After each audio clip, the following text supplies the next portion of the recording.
Okay, welcome to the third video of our Fantasy Happy Hour NHL DFS and Fantasy Sleeper and probably cheaper pick options for your upcoming fantasy hockey DFS picks. We're doing the Central Division of the new 2020-2021 divisions. So these divisions won't be relevant in the next year, just this 1 year. But yeah, I'll start her off with Detroit here. And then I'll let you kind of take over, Tarin, and start yours off first. But we're going Detroit. And this is one of those teams rebuilding, lots of potential with young players. They have just like an abundance of youth. So, I mean, there's probably a handful of people you could pick that are going to be cheap or relatively unowned that could really have great seasons for you. They have a few older guys in there who are there to, obviously lead the team. I have two picks here and then two people to watch out for. First one, not probably relatively high owned in most leagues. Is a pretty good player. Tyler Batuzi, 47, 48 points over the last two seasons, 4 fantasy points per game average. Solid player. Obviously, we'll be picking up, line 1 or 2 throughout the year, switching it around depending on how some of these young guys pan out during camp. Again, he'll probably be owned in most leagues and taken. I just with all the youth and a lot of focus on Larkin as the first and foremost, obviously, he's still a good pickup. If you can get him in your rounds 4 to 6 of your fantasy, or if you have him the keeper, well then great. I mean, I like Bertuzzi. A lot of upside here. Second one I got here is Phillip Zadina. Called up for a short stint in his first year, I think 7 or 8 games, and the last year he played 27 or 28. I fully expect them to make a jump this year. I know they kept a lot of players in the AHL last year because they were just tanking. I expect now this is probably when Stevie Y gets a lot of these young guys playing, and in 2-3 seasons they're all developed and they're really making the push for playoff runs and whatnot. But 15 points in 28 games last year, 3.5 fantasy points per game average. Obviously a solid pickup for any keeper league, and someone you want to keep and let him sit in your minors, and probably still has the minors tag on him for another 50 games or so. But someone who will probably be available in later rounds, as he didn't pop up at the most points, and he could have a really great year, especially if he's playing second, third line. I really like Zadina, big guy too. And then 2 players just kind of keep your eye on. Lucas Raymond, 4th overall this year, and then Moritz Seider. I think they got him at like top, I want to say it was like 17th or something overall. No, it was top 10. German player though, defenseman. Those 2 will probably play a handful of games. I don't know if they'll make the team or not this year, and or if they'll just be expected to develop. But I do expect them to probably play, 8 to 10 games, whatever that minimum is before they burn an ELC year. So great for keeper leagues if they're available. Definitely, draft them or pick them up if they're available. Probably not great for your casual redraft leagues unless they end up making the team. And who knows, we could see Moritz Seider as potentially, another D-man who puts up 30 points. But what are you thinking for Detroit there, Tam? I kind of kept more consistent to guys in kind of the Bertuzzi range. You see, you're adding a lot more depth to the rosters themselves. So maybe I'll let you lead the team picking because you have a little more knowledge of the overall structure and kind of where they're moving right now. But I know they're full rebuild. But one guy who stood out, and I've had him on my roster for a few years, is Phillip Peronic on D. He was over in the K, or I believe overseas for a while. So hopefully he comes back. But I know there was talk that he was considering staying there. He had 31 points in 65 games. He was their number 1 D-man for most of last season. He's their top power play guy. He's more of an offensive D-man. So this is, I have a note here. Look to take him in points only leagues. Don't look to take him if your plus minus matters, because he was minus 39, I think, last season over his games. He's not a good plus minus D-man, but he does put up points, and that's kind of what you're looking for. He's a high shot, high point guy. So in certain types of leagues, he can add depth at D, being that top D-man. I think I've consistently been doing D-man picks lately, so I've tried to move away from that a little bit in the next few, but what team do you want to move to next, Justin? We'll move to Dallas Stars here. Bit of a, maybe not old, but older core. They're definitely in win now mode a little bit, but they do have some great young talent on that team.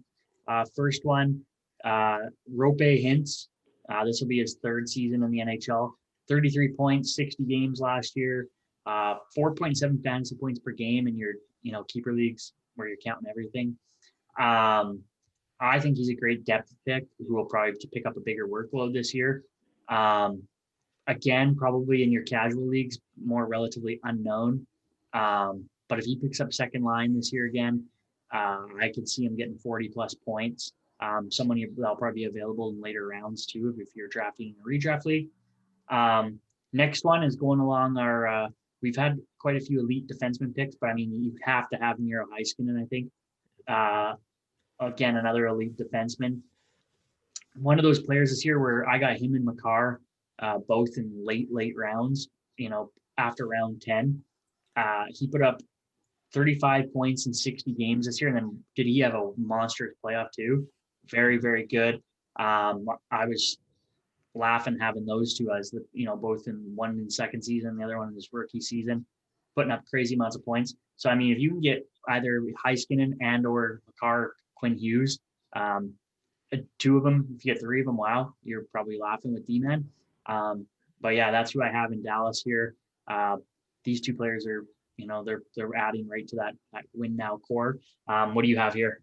I'll add a quick note that one of my favorite DFS options with Dallas is playing that defense core. Like their D is where I love them. Like that's more where I'd play them overall. I didn't take a D-man here, but the top two, top three often are great DFS plays often. Steven Johns, I don't know if he's still playing, but he was awesome when he came in. And then Miro Heiskanen and Klingberg are both great options almost nightly. So, but I went to a different route. I took a forward who kind of had a breakout year. He led goals for Dallas last year, and that's Denis Gurianov. So there's kind of everything's a little uncertain in Dallas right now with the aging crowd, and they might be looking to make some moves out of there, but who knows at this point? I doubt it. But Denis Gurianov had 20 goals and I think it was 29 assists last season. He led the team in scoring for goals, and he was kind of better than all the top six. He was playing third line minutes, but he tended to score quite a bit, and then plays on power play too as well. And then I think there's another guy, Kiranta. Yeah. He's a great option too, as a bit of a depth play that might move up in the roster. He scored, I think he came in the first game in DFS, he scored a hat trick. So yeah. I remember this guy briefly, but yeah, that's all I got for Dallas. So. Okay, we'll move on to Carolina Hurricanes. They got some really elite young talent. I mean, they've had two great seasons here. So, I mean, there's the obvious one with Aho, Svechnikov, Teuvo Teravainen. One player that I think is really going to add to this roster this year is Vincent Trocheck. Got traded there. Kind of a bit of a confusing trade on why Florida traded him, but 75 points, and this is going to be a trend. We had 75 points in 17-18, 40 points last year. I just take him in the chance that he hits that ceiling again, especially if he's playing top line with some of these elite players in Carolina and gets more of that workload. Obviously, when he came into Carolina for the last little bit last year, he didn't put up a ton of points, but I mean, that's what usually happens when you move to a new team. Now with all the training and new season starting, I expect them to hopefully reach that point potential again. And I don't expect Carolina to take a step back whatsoever. I only expect them to keep getting better and better. So if you see, there's a few of these players that, had 30, 40 point dips, and they might not pop up as high in your redraft leagues, who might be good gambles. Second player here I have is Martin Mechas. I don't know how you say his last name. I know it's not Mechas though. 36 points in his rookie season this year. Obviously another player is probably only going to get better and better. A lot of people are saying he could pass 50 points this year if he does that. Again, a player that's probably going to be relatively unknown. He's got the minors tag still in your fantasy keeper league, so you can swap him in and out of your lineup. Great player. I would definitely be looking to keep him and add him to my roster. What are you thinking for Carolina here? I was thinking Nikas too, actually, or Netchis, or yeah, whatever you want whatever the name pronunciation is, but that should be that line 2. Actually, I think Trocheck and Mechas will play on line 2 here. I think that line 1's just solidified. So I mean, Mechas has a chance to jump up because somebody always plays that third wing spot with Teravainen, but it's typically Svechnikov with Aho and Teravainen, and that line's really, really good. So the likelihood of them breaking that up, but that line 2 adds a lot of depth there, and I think those two are great options. But I picked a guy that's more of a player to watch and see how the season pans out for him. Drafted in 2016, Jake Bean. This guy's basically on his final year of he needs to either prove he's NHL ready or they're going to move on. I think he'll kind of head out and jump around the leagues if he can't make it this year. He's expected to play in that third pairing this year. And there is some good depth at Carolina's defense. You got Hamilton, you got Slavin, you got kind of a really good core of top 4. So this guy's going to crack the third pairing, and hopefully he can prove it this year. So he might be somebody to watch moving in or moving forward in the NHL, but he's not really a guy you draft or take anywhere. So that's all I had for Carolina. Cool. We'll move on to the Lightning here. And oh man, what a team. Stanley Cup champions. I mean, you could take almost anyone on this team, be happy with them. They're just so deep and so good. Obviously, they have a big core. Kucherov out for the year, so you're going to want to avoid him. Keep him. You wouldn't want in your keeper leagues. Don't trade him. You can use that on LTIR. Hopefully, if that's how your league works. A redraft. I mean, you can just fade him because I don't think he's coming back. But I got first and foremost here, Vasilevskiy. I don't even really need to say much on him, but how do you not want him? He'll probably carry the workload. Their backup goalie situation, I think it's still Curtis McElhinney, who is still good for 37 years old, but I expect Vasilevskiy to play 40-plus games unless something happens to him. But second player here, Anthony Cirelli. He's 23. He's really been growing into a good player for the Lightning there. 35 goals, 48 assists in his 150 games over the past 2 years here. And he's really picks up a lot of penalty killing minutes too. And then this year, obviously, he's expected to be on the second line and center that. And obviously, hopefully only get better and better. They just signed him to a pretty friendly deal. I think it's 2 or 3 years. But I mean, I'd make him worth a look, especially in, if you're getting him in the bit of the deeper rounds of, 7 through 10. This is a player I'd be really all over at this point. What are you thinking for the Lightning? I'm back to my depth D-man because apparently I just never had good defense in my fantasy leagues. But Mikhail Sergei, he kind of is overtaking Hedman a little bit on the back end for especially the PP1. He's playing a good chunk of time now over Hedman on power play 1, and actually in the playoffs he played almost the majority of PP1. I noticed, and so he puts up points too. 34 points last season, but in the playoffs he was great. Also really good block shot. He also he inked a new deal, $4.8 million a year. So we're going to look to him to kind of move forward with their kind of long-term plan in Tampa Bay. So I think he's a great pick. You won't have to take him early. He's going to get you points in that back end, and Tampa Bay scores so much that, look for those auxiliary points all the time. So perfect. We'll move on to Chicago here. They're just getting riddled with injuries right now. So kind of an interesting one for a keeper league. I won't say too much, but obviously Kirby Dock, he'll be out 5 months with a wrist injury from the World Juniors. Looked good in the half a game he played before he got hurt, but he'll be an instrumental piece of their core for a long time. If you have him, obviously, and it's a keeper league, don't ditch him. He's probably someone you'll be able to pick up on the waiver wire when he returns. Midway through the season.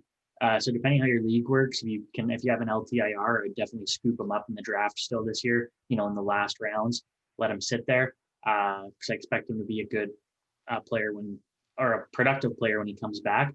There's just so much opportunity with that team as they're rebuilding, even though the old guys don't want to rebuild. And then going back to my theme of people at monstrous years, 2 years ago, Alex DeBrincat, 70 some points 2 seasons ago, and then didn't quite hit the stride again last year. I think he had 40 some points, relatively low actually. But I mean, you could probably, with these types of players, you probably see their ownership or like their value at least decline a little bit. And you might be able to get them for a little bit cheaper than when you normally would, or a little bit later than when you normally would. But especially with all the injuries, these are just and the shortened seasons, these are types of players where, if they just maybe had a bad year or, a slower year or something happened, you might be able to get them at good value. And we know what their ceilings are, and it's just a matter of if they'll be able to hit them again. Yeah, well, I went a different route I had to dive here because I didn't want to take the main guys in the top 6. I was trying to look elsewhere. So I ended up on some article and doing my research on Pius Suter is his name. And he is a 24-year-old out of the Switzerland. I think they call it the National League. He led the scoring last year in that league. And I think who's their manager? Bowman? Bowman. Yeah, Denny. I think Bowman likes these guys out of Europe, these young guys out of Europe, and all the early reports say he's going to crack the top 6 because it's a battle to see who's going to play that winger spot on the second line, really, and on the top line, I guess, because they always fill one of those lines with kind of a different or a Nylander or a different player. But this Pius Suter is sounding like he's one of the guys that's going to jump right into a good role in this offense. And I think he'll go way under the radar, and you get him late in any draft. And if he cracks top 6 with the talent in the top 6 here, even though I don't expect Chicago to be an awesome team, I think that anytime you can get a second line winger at late rounds, it's always a good option. So. Is someone else to watch out for in Chicago just for the start of the year if you're playing in like a league where you have 20 plus players, is they just traded for Carl Soderberg, centerman out of Arizona there. Probably was coming in to be their third line center. Well, I think they traded for him after all these injuries, but now you can probably expect him to be at least second line. With Taves out and Kirby Dock, that's two big pieces there. So he might be someone who might be just someone you could watch out for, slot him up deeper in your lineup at a cheaper price too. We'll move on though to Nashville, and Nashville's interesting. I don't really know much about any of their prospects and what they're doing. One of those teams that just always kind of flies under my radar. Good core though. They do have one of the best defense in the league. But this one, I'm going with UC Saros, just because I think so many people who are casual players will in redraft leagues and stuff will take Pecorine, and if they're not following it closely enough, they actually ended up splitting duties last year, and Saros, took over a majority of the games towards the back half of the season. Played 40 games, 917 save percentage. So this will be, I think, a good tandem where you could probably get Saros later in drafts, especially in more casual leagues. And there's a good chance he plays, half, if not more than half of the games this season. So could be a good value pickup for you. Second player, Luke Cunning, 2016 first round pick, getting better and better each year. Came over from the Wild in a trade. Obviously, he was a first rounder, but hasn't quite broken into what they probably thought he would be. But this Nashville team, their forward situation is a little bit interesting. So I think he's got all the opportunity in the world here. 15 goals, 16 assists last season. I think it's just a good value play where you could probably get him late, and he could have a great season. So what are you thinking for Nashville there? I didn't have time to get to Nashville too much this morning when I was prepping, but I think if you want to look away from Yossi's going to go, he's either capped or he's going to go top 2 rounds, most likely. Awesome pick. But look to Ekholm or Ellis or kind of some of those secondary D-men here. This is a defense first team almost. It looks to be a team, when you look at the points, oftentimes two or three of their D-men are in their top 5 point getters. Like they're a team that doesn't really run through their offense. So it's kind of funny.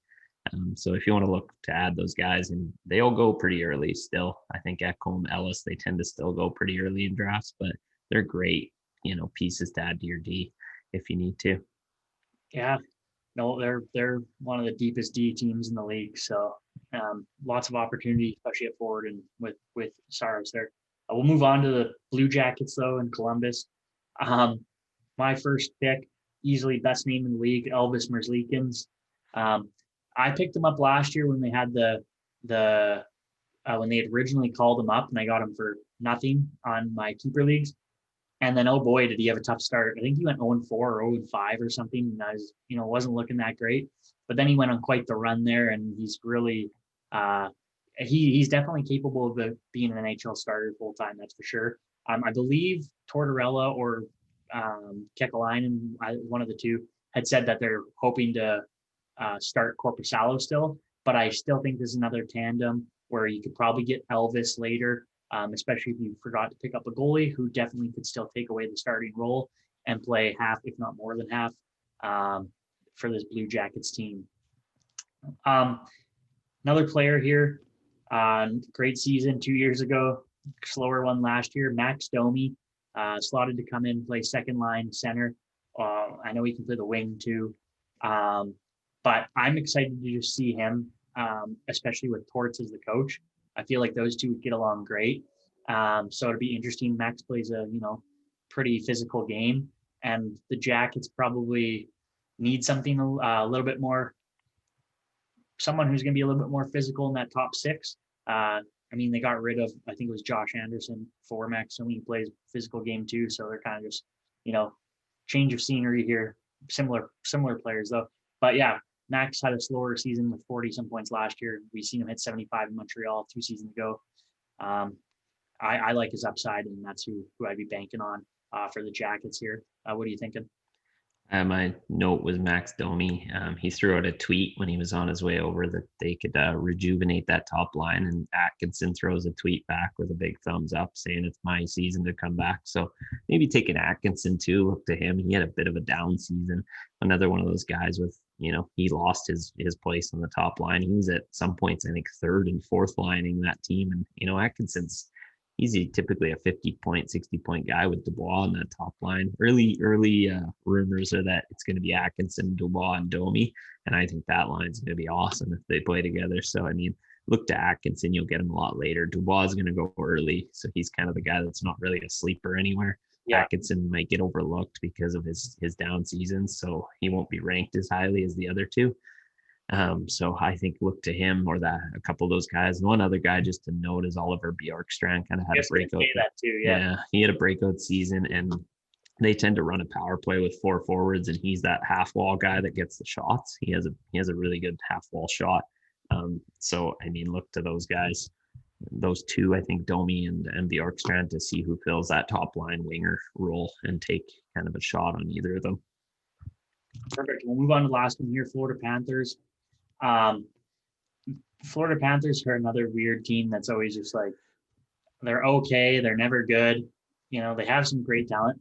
I'm going a little bit different than what I usually do.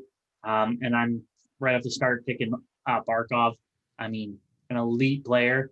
I think he's one of those players who should probably go top 10 in most drafts, but if he doesn't, and you're sitting outside that top 10 in your draft, take him. He's 8 fantasy points per game, if not more, puts up a wild amount of points, the clear number 1 on that team for everything.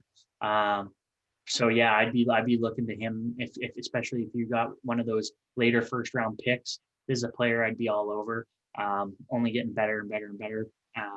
Elite player too. It's just weird with Florida. It is. You never know what they're doing.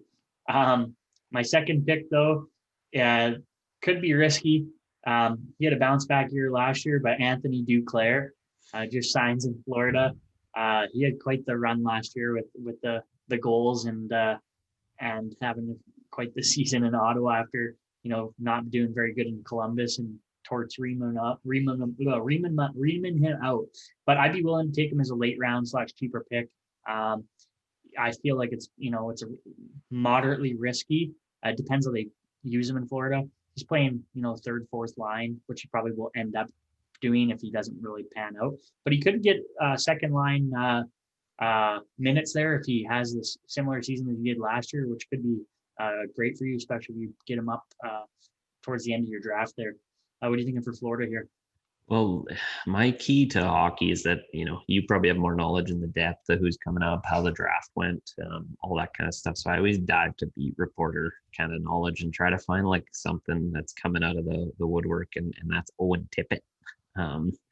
I don't know if that's weird or not, but there's a lot of rumors around him cracking the top 6 this year. And so he's coming in, came out of the AHL last season, had a relatively strong year. And they've shooken up their top 6 so badly with getting rid of Dodonov. They no longer have Trocheck. They don't really have what they used to have in their top 6. He's playing for Canada, I believe, right now, Owen Tippett. So no, I got the wrong guy. Mixing guys up. Okay, but he's kind of a player to watch out of the AHL to come up and kind of play a high role on this team. And then Gregory Denisenko, kind of another guy to watch. He signed his entry level deal. Expect him to play a kind of offensive line 3-4. Both are expected to crack this roster because the roster's kind of weakened quite a bit from last year. But I mean, this isn't a strong roster. It's kind of a weird roster, as we said earlier. Yeah, definitely an interesting one here. I like Owen Tippett too. I was going to pick him, but I just didn't know enough about him. I know on a few of my fantasy leagues there, they expect him. He played 7 games, I think, last year and swapped in and out with Mark Pysyk. But yeah, if he cracks the lineup, that would be a great, fantasy play, especially in keeper leagues. If you can get him right now, excellent. I like Denisenko too. Another future to look out for who won't play in the NHL this year would be Jamie Drysdale. He's on Team Canada right now. Defenseman, looks pretty darn good. But yeah, that's it for our central division here. Stay tuned. If you like this one, maybe watch a few of our other ones if you're interested in some of the other teams. And we'll be releasing the East one next. So yeah, if you like DFS and fantasy hockey stuff, well, hopefully we'll put more out. Peace. Signing off.